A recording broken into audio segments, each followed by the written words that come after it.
আসসালামাইকুম, সবাই কেমন আছেন? দেখেন, গতকালকে আমাদের এক মালয়েশিয়া প্রবাসী ভাই নিজের জীবন নিজে শেষ করে দিল। পরিবারে ভাই কোলাহল থাকতেই পারে, পরিবারে ঝামেলা থাকতেই পারে। প্রত্যেকটা প্রবাসীর জীবনে কোনো না কোনো কষ্ট আছে। কারো পারিবারিক, কারো টাকা পয়সার, নানান ধরনের সমস্যা আছে। আমি একজন প্রবাসী হিসেবে আমি এটা অনুভব করতে পারি। তাই বলে যে জীবন শেষ করতে হবে এমন কোনো কথা না ভাই। জীবন যেখানে শেষ হয়ে যায় সেখানে তো আর কিছুই করার থাকে না। জীবনে যদি বেঁচে থাকেন অনেক কিছুই করা যায়।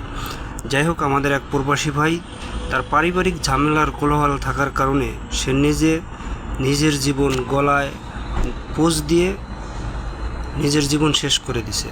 দেখেন কিভাবে রক্তাক্ত অবস্থা তার। আমি ভিডিওটা শেয়ার করতে পারলাম না, কারণ ফেসবুকে সমস্যা আছে, এই জন্য করতে পারলাম না। যাই হোক, সবাই সচেতন হন ভাই। যারা প্রবাসী আছেন বিশেষ করে সচেতন হন, আর যারা দেশে আছেন আমাদের মা বোনেরা, পরিবার, বাবা মা, সবার হাতে ধরি পায়ে ধরি একটু সচেতন হন।